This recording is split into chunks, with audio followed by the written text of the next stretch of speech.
हिंदी साहित्य के विद्वान लेखक लेखिकाओं की कहानियों के चैनल में आपका स्वागत है।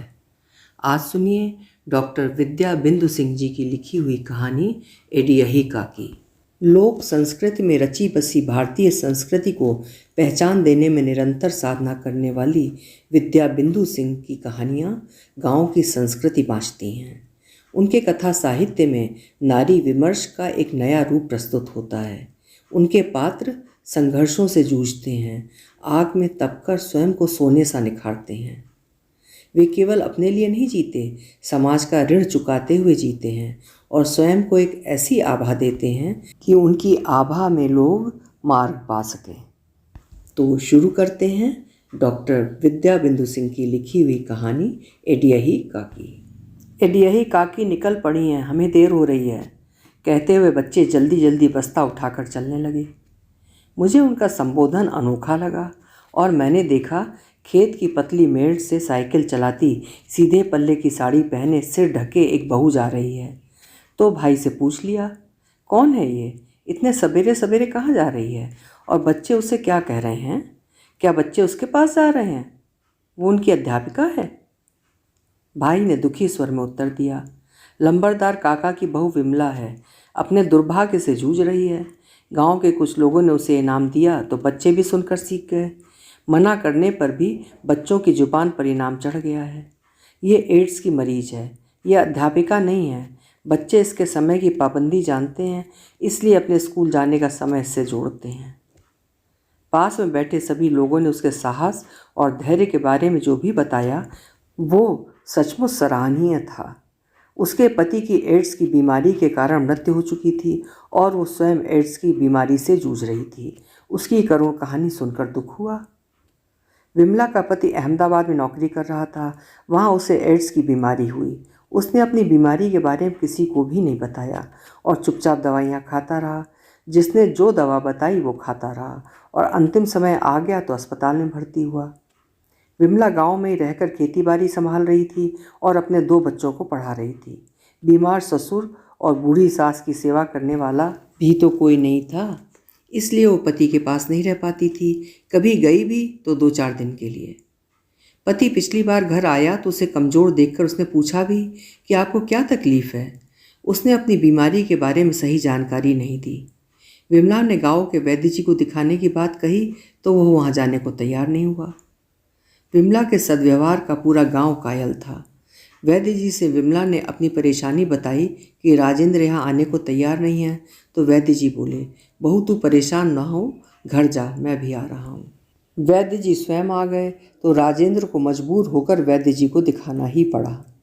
वो सोच रहा था कि गांव के वैद्य जी तो इस बीमारी का नाम भी नहीं जानते होंगे, वे क्या समझ पाएंगे। उसने वैद्य जी को नाड़ी दिखाई। नाड़ी देखते ही वैद्य जी के चेहरे पर चिंता की रेखाएं खिंच गईं।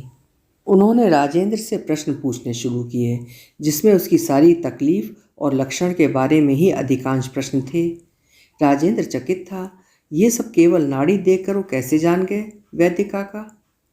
वैद्य जी ने विमला को पानी लाने को भेज दिया और राजेंद्र से अकेले में पूछा, कैसे हुआ तुम्हें ये रोग, कब पता चला इस रोग का, क्या दवा खा रहे हो? राजेंद्र जवाब देने में हिचक रहा था। ऊपर से विमला भी आती हुई दिखी। वैद्य काका ने कहा, तुम मेरे घर चलो, वहाँ मेरा एक मरीज़ इंतजार कर रहा होगा, उसे देखकर तब तुम्हें देखूंगा। राजेंद्र समझ गया कि वैद्य काका उसे एकांत में बात करना चाह रहे हैं। वो उनके पीछे जाने को मजबूर हो गया। वैद्य काका ने आवाज़ दी, बहू मैं राजेंद्र को साथ ले जा रहा हूँ, वहाँ इत्मीनान से देखूंगा, तुम चिंता मत करना। मैं वापस साथ लेकर आऊँगा, तब तक मेरे लिए मट्ठा मत कर रखना, आकर पीऊँगा। वैद्य काका ने राजेंद्र को एकांत में बैठाकर पूरी बात जानने के लिए तरह तरह के प्रश्न किए। राजेंद्र बगले झांकता हुआ उन्हें आधा सही आधा गलत उत्तर देता रहा, पर वैद्य जी की अनुभवी आंखों ने सब भांप लिया था। उन्होंने सीधे प्रश्न किया, देखो राजेंद्र, इस बीमारी का सबसे बड़ा कारण होता है कि किसी ऐसे मरीज से शारीरिक संबंध। सच सच बताओ, तुम्हारा किसी से ऐसा संबंध रहा? राजेंद्र अपनी बीमारी और ग्लानि से घुल रहा था। वो रो पड़ा, हाँ काका, मुझसे भूल हो गई, पर अब पछताने से क्या होगा। मैं धोखा खा गया अपने दोस्तों की बातों में आकर। काका, मेरी पत्नी को पता चलेगा तो मुझे माफ़ नहीं करेगी। मेरी गलती और बीमारी की खबर से तो वो टूट ही जाएगी। वैद्य काका ने धीरज देते हुए कहा, मैं उसे नहीं बताऊंगा, पर तुम सावधान रहना। तुम्हारे संसर्ग से विमला में ही बीमारी न लगे, इसका प्रयास करना। अब तो राजेंद्र फूट फूट कर रो पड़ा। ये गलती भी मुझसे हो गई काका, अब मैं क्या करूं? वैद्य जी ने कुछ आयुर्वेदिक दवाइयाँ उसे खाने के लिए दी और उससे अधिक हिदायतें दी, उसके खान पान और रहन सहन के बारे में। उसकी नौकरी किस प्रकार की है और उसकी क्या दिनचर्या है, इसके बारे में भी पूछा। वो एक फैक्ट्री में काम करता था जिसमें रासायनिक खाद आदि का प्रदूषण उसके स्वास्थ्य को हानि पहुंचा रहा था, किंतु ये सब जानते हुए भी वो नौकरी नहीं छोड़ सकता था, क्योंकि लंबी बेरोजगारी के बाद उसे वो नौकरी मिली थी। हर नवयुवक की तरह उसके भी सपने ऊंचे थे, ऐशो आराम की ज़िंदगी जीने के। गांव में इतनी खेती बाड़ी थी कि मेहनत करके वो उससे भी अच्छी कमाई कर सकता था, किंतु ग्रेजुएट होने के बाद उसे खेती किसानी का काम करने में संकोच होने लगा था। विमला के लाख मना करने के बावजूद वो शहर चला गया। विमला अपने वृद्ध सास ससुर की सेवा में रत थी और साथ ही खेती बाड़ी का काम भी अधिया पर देकर करा रही थी। वैद्य जी के यहाँ से राजेंद्र लौटा तो विमला ने जानना चाहा कि वैद्य जी से क्या बात हुई और क्या दवा दी। राजेंद्र ने झुंझला कर उत्तर दिया, दवा दिए हैं और नौकरी छोड़कर घर बैठने को कह रहे हैं। दर दर की ठोकरें खाने के बाद इतनी मुश्किल से तो नौकरी मिली है, उनके कहने भर से मैं कैसे छोड़ दूं? मैं तो कहता हूं कि खेती बाड़ी बेचकर तुम भी साथ चलो। शहर में मकान ले लेंगे और ठाठ से रहेंगे। वहाँ बड़े बड़े अस्पताल भी हैं, बच्चों को अच्छे स्कूल में पढ़ाएंगे। इनके अच्छे भविष्य के लिए भी शहर में रहना जरूरी है।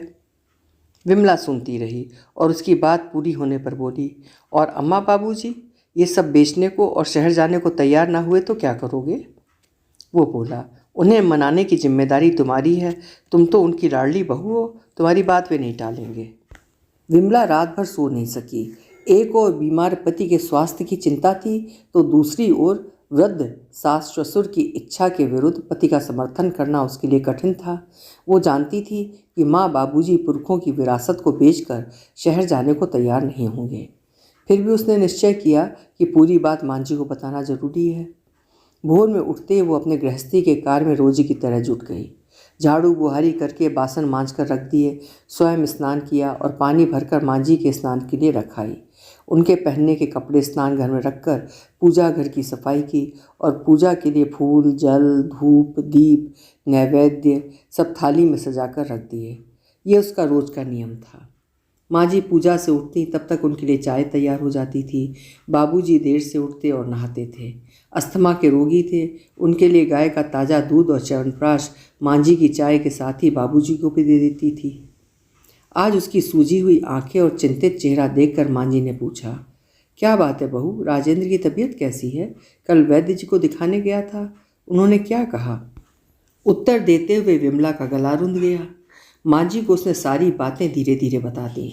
बाबूजी कुछ ऊंचा सुनते थे, ये अच्छा ही रहा, क्योंकि उन्हें क्रोध जल्दी आ जाता था और क्रोध आते ही उनकी सांस अधिक फूलने लगती थी। वो तो वैद्य जी की दवा का प्रभाव और खान पान में परहेज के कारण स्वस्थ चल रहे थे। गांव की आबो हवा के कारण भी दमा पर नियंत्रण रहता था। विमला को मनी मन क्षोभ खाया जा रहा था कि जिस शहर में अपना स्वास्थ्य खराब कर चुके हैं उसी में सबको ले जाने की जिद कर रहे हैं। कैसे इन्हें समझाया जाए? जल्दी किसी की ना सुनते हैं ना मानते हैं। उसने माँ जी से कहा, आप ही उन्हें समझाइए। माँ जी ने सहमत में सिर हिलाते हुए उसे सांत्वना दी। राजेंद्र तैयार होकर आ चुका था। विमला ने चुपचाप उसके सामने नाश्ता रख दिया। वो कनखियों से माँ, बाबूजी और विमला की ओर देखकर ये भांपने की कोशिश कर रहा था कि विमला ने बात छेड़ी है कि नहीं। सभी लोग चुप थे। वातावरण बोझिल हो गया था। बाबूजी शांतिपूर्वक अखबार पढ़ रहे थे। ऐसा लग रहा था कि वे इन सभी बातों से अनभिज्ञ हों। राजेंद्र ने राहत की सांस ली। उसे अभी भी बाबूजी से कोई बात करने में भी डर लगता था।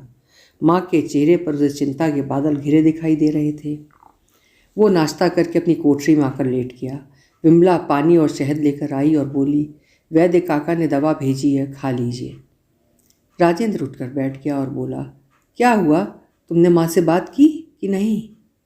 विमला कुछ उत्तर दे उसके पहले माँ जी कमरे में आ गई।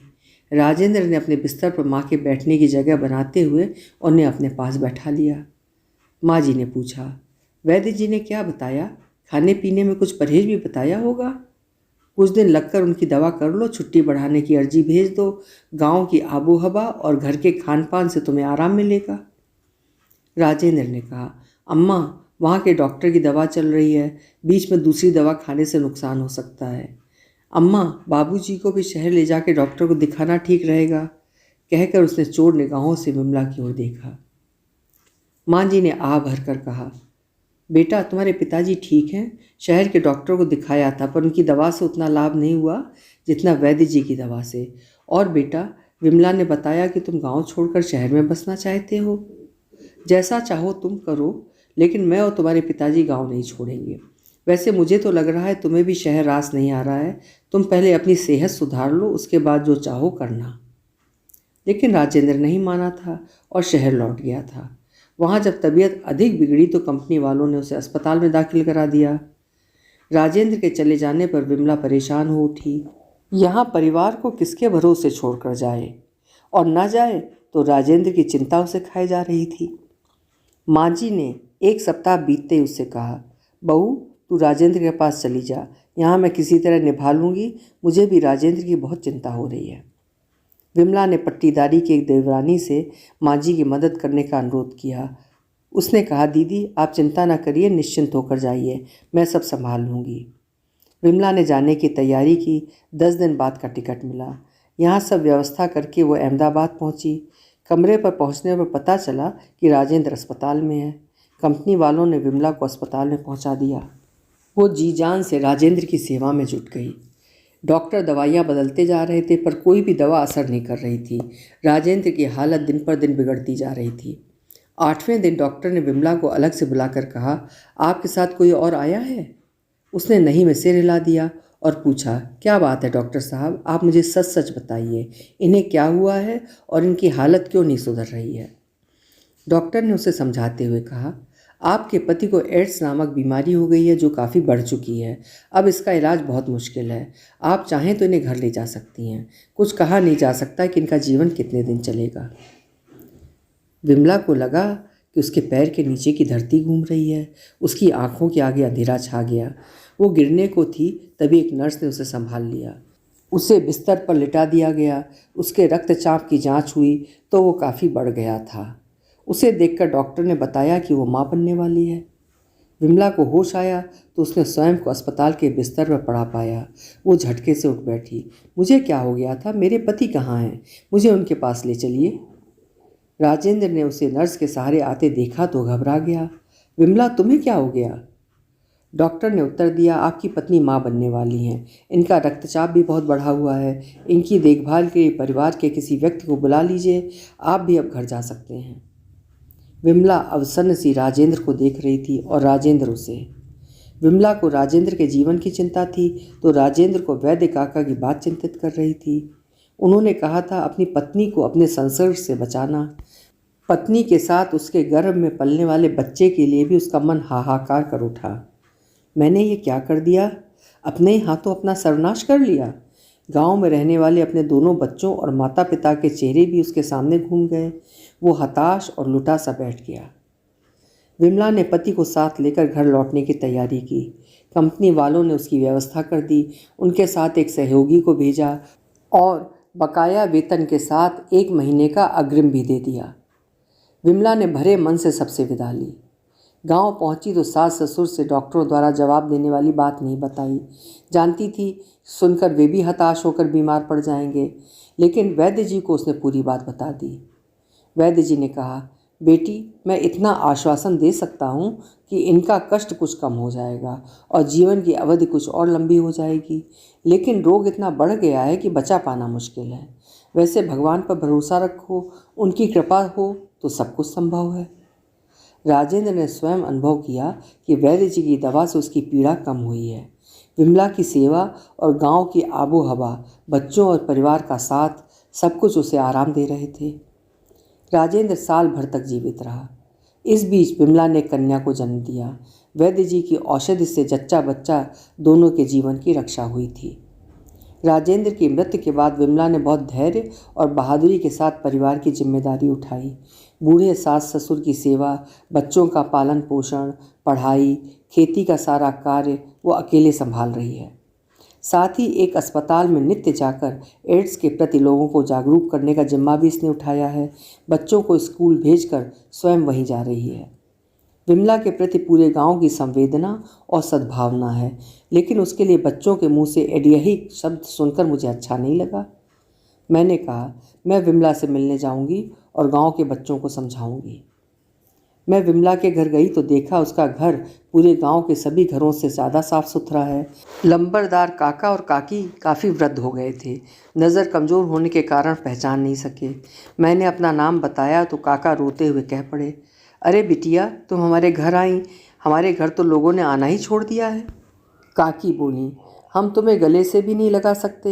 हमारी बहू हमारी सेवा करती है, रात दिन हमारे साथ रहती है, लेकिन हमें तो ये बीमारी नहीं लगी। बेटी, भगवान ने हमारा बेटा छीन लिया। तुम हमारे लिए दुआ करना कि हमारी बहू स्वस्थ हो जाए, उसके बच्चों को ये बीमारी न लगे।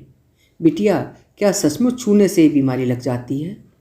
मैंने काकी और विमला को अखबार में भरते हुए कहा, नहीं, ऐसा कुछ नहीं है। अब तो डॉक्टर भी कहते हैं कि ये छूत का रोग नहीं है। जो बचाव के तरीके हैं उन्हें लोगों को समझाने की ज़रूरत है। सब जगह डॉक्टरों के सुझाव लिखकर पोस्टर चिपकाए जा रहे हैं और आपकी बहू ने तो अपने साहस से ये सिद्ध कर दिया है। मैं अपने घर लौट कर आई तो देखा बच्चे सिर झुकाए क्षमा की मुद्रा में खड़े हैं। मैं समझ गई कि उन्हें समझा दिया गया है। मैं उन्हें देखकर मुस्कुराई तो वे बोल पड़े, अब हम विमला काकी को एडियही नहीं कहेंगे, बहादुर काकी कहेंगे। संवेद स्वर में उनकी आवाज़ सुनकर मुझे लगा कि वे विमला की सहनशीलता, संघर्ष और साहस की जय बोल रहे हैं। अभी आप सुन रहे थे डॉक्टर विद्या बिंदु सिंह जी की लिखी हुई कहानी एडियही काकी। आपको कहानी कैसी लगी कमेंट बॉक्स में ज़रूर लिखिएगा। कल मिलेंगे फिर किसी उम्दा कहानी के साथ। आपका समय शुभ हो।